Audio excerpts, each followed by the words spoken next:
By the way, Johnson is sponsoring a cruise. We have some brochures here. You may be interested in going in January of 2023.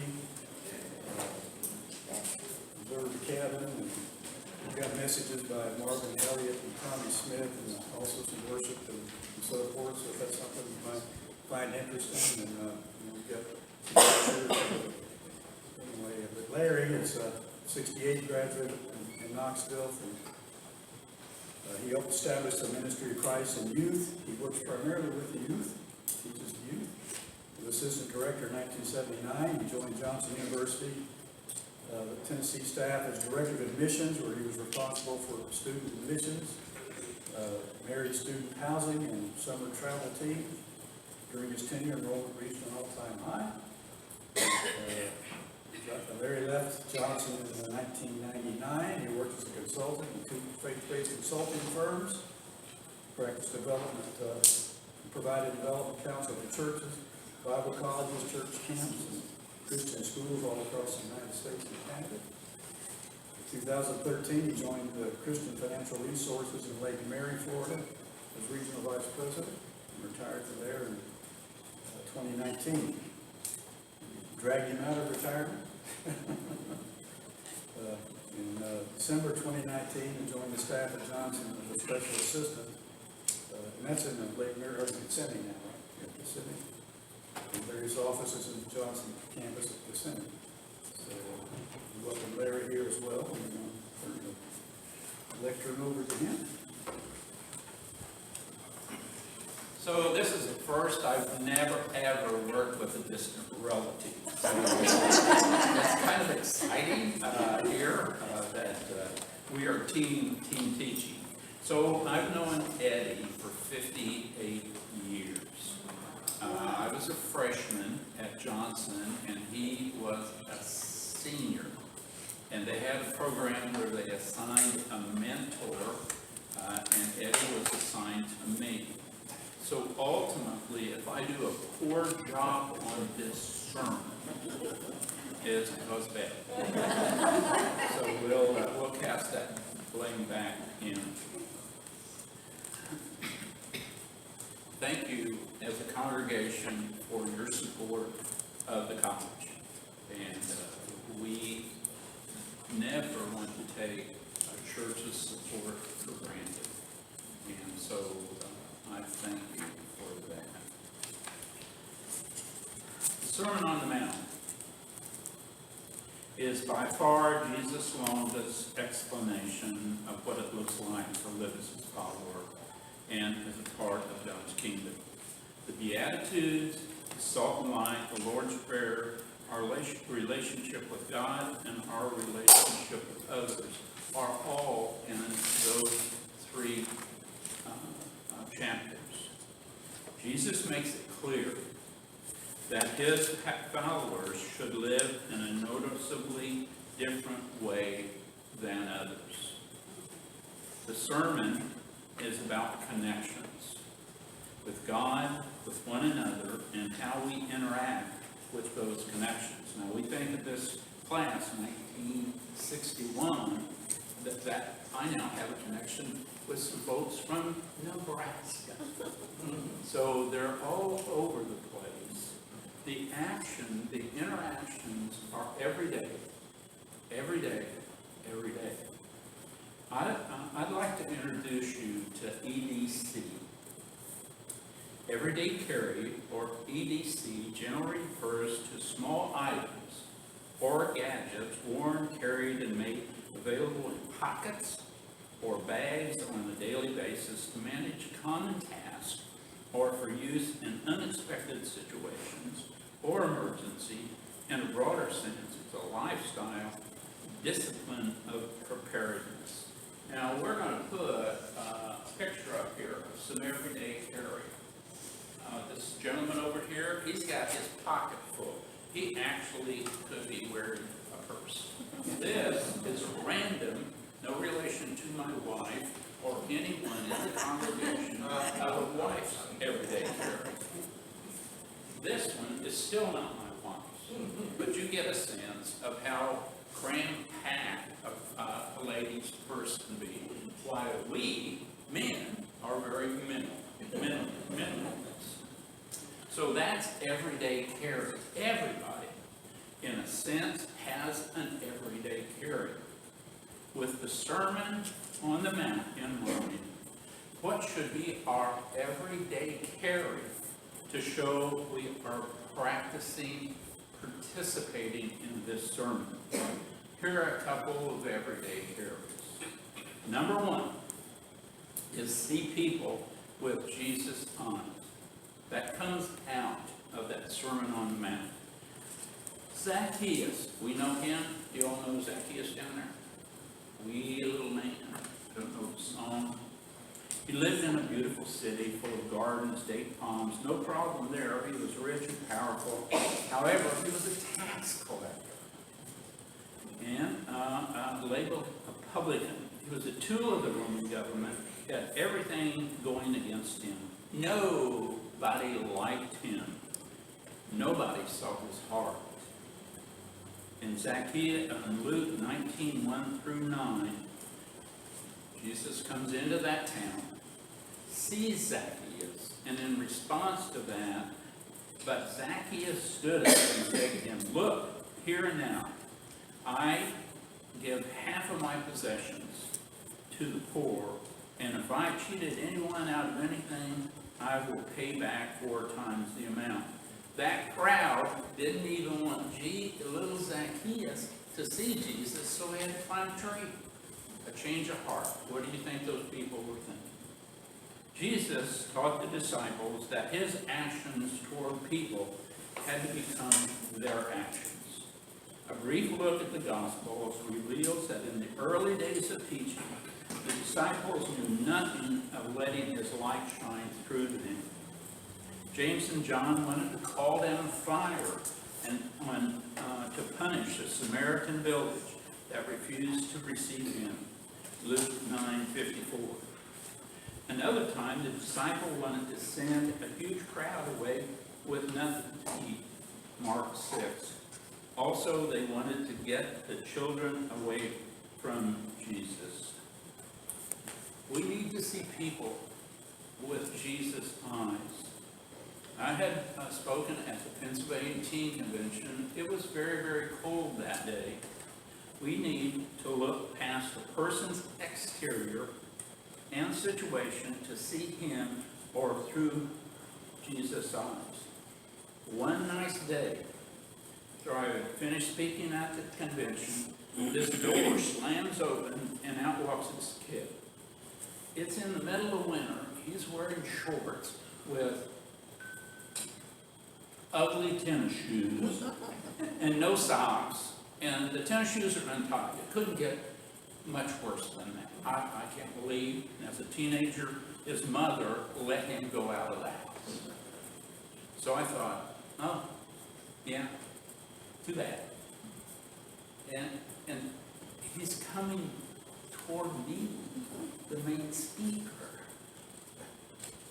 and he's carrying a bag of Doritos. I'm hoping there are no Doritos downstairs. He's getting closer and closer and closer.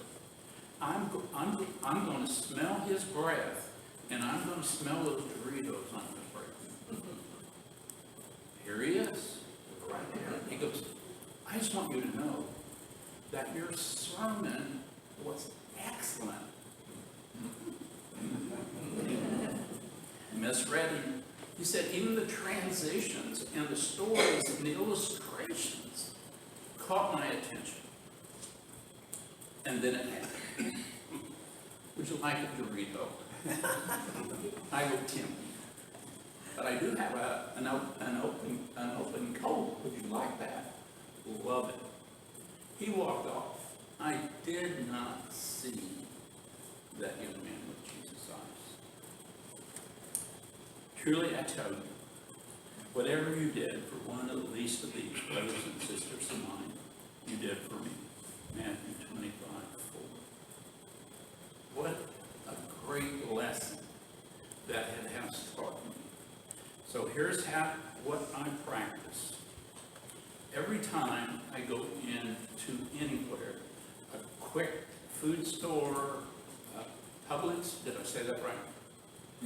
Publix, pizza place, I walk in there with what? A smile. And 99.9% of the times, guess what I'm greeted with? A smile. We have made a connection. My eyes, looking at that person, regardless of their position, what they do, we have connected with them. Number 2, reflect his light. Reflect his light. All of us are familiar with the lady at the top, Mother Teresa. The 3 people there, they can be people that you are aware of that has reflected Jesus' light to you. And then there's an individual down here in the gray. This man worked for you at UPS. He was a church elder. He taught children's church. He passed the mail. He's passing the mail in a section of town where not a healthy situation. So most of the children were there living with their mothers without a father. So he would be fired today, but he asked the mothers if he could come by in the church van and pick up the kids. And he did.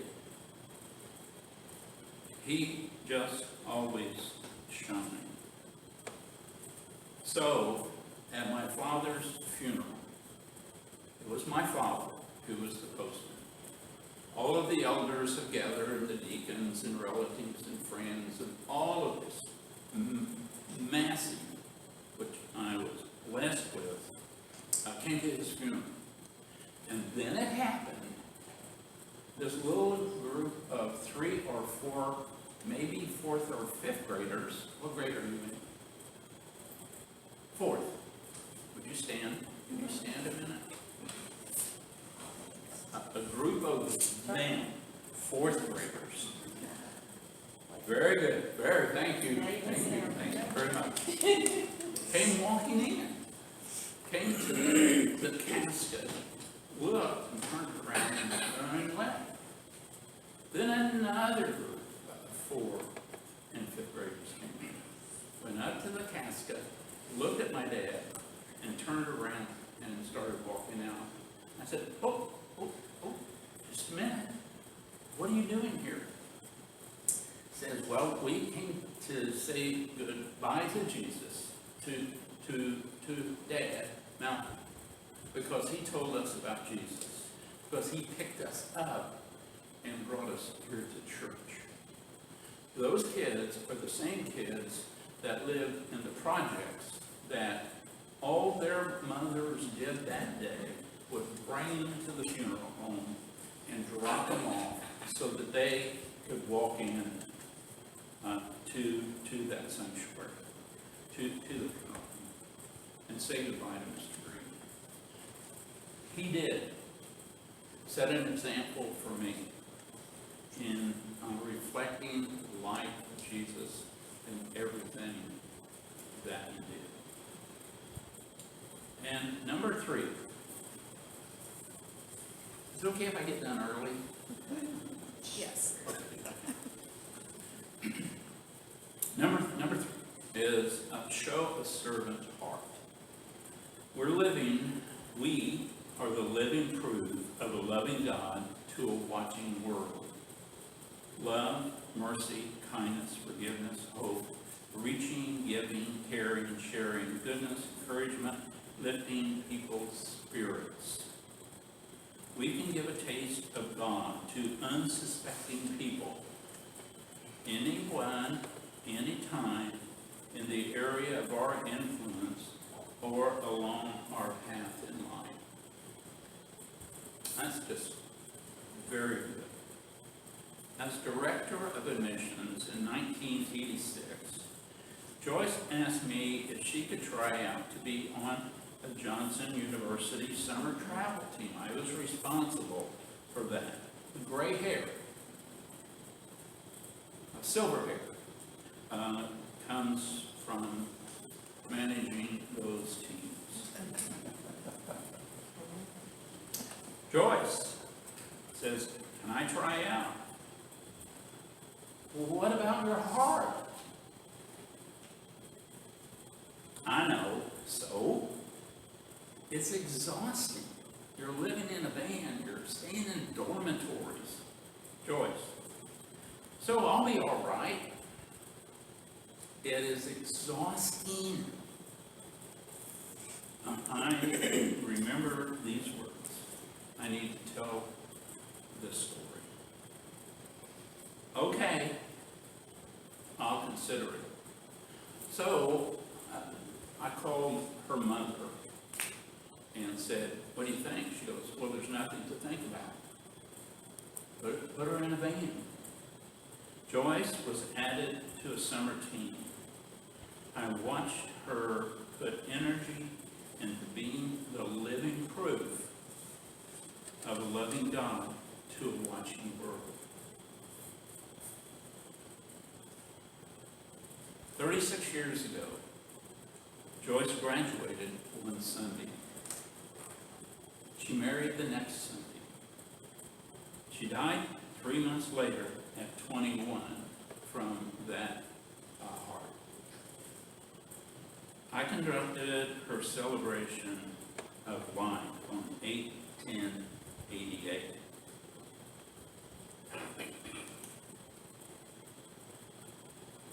Still remember her. Call her mother about every 6 months. Said, I just want you to know, and I use this word, I love your daughter.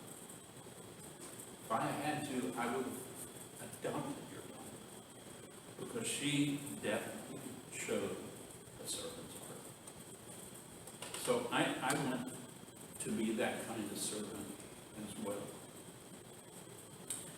This passage, Romans 12:11-13, captures the servant heart.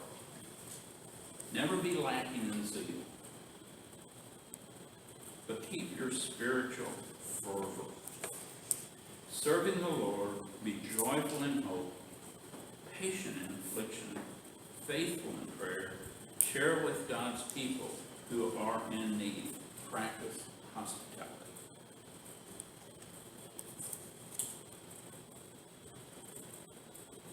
Where is the servant's place today? Where is a place where our eyes are on Jesus? Where are a place that we reflect? You know, sometimes without knowing it, we are practicing a servant's heart.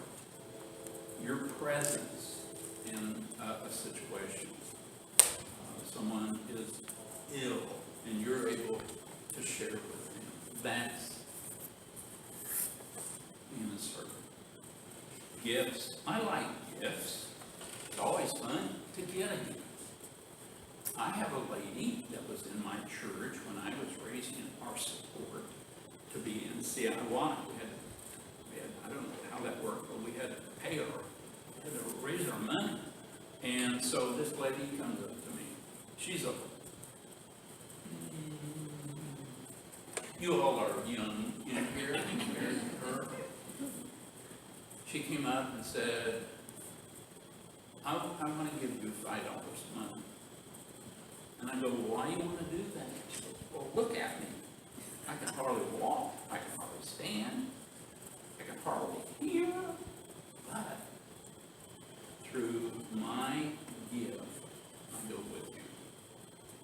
So she's flown 1,400,000 miles as I have gone to work with kids through the college. $5. Servant's heart. Volunteer. There are just no endless places to volunteer. Encourage everyone that I know just needs a word of encouragement. Just a word. And prayer. We have a lady at Johnson who supports the college. And she said, well, I need to do more than that.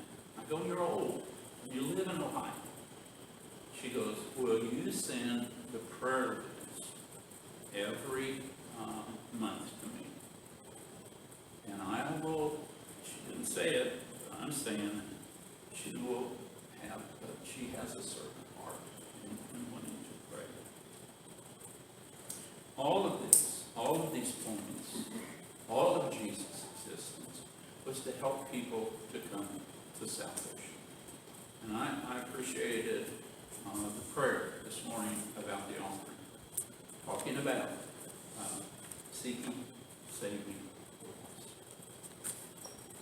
So what is FCC's servant place?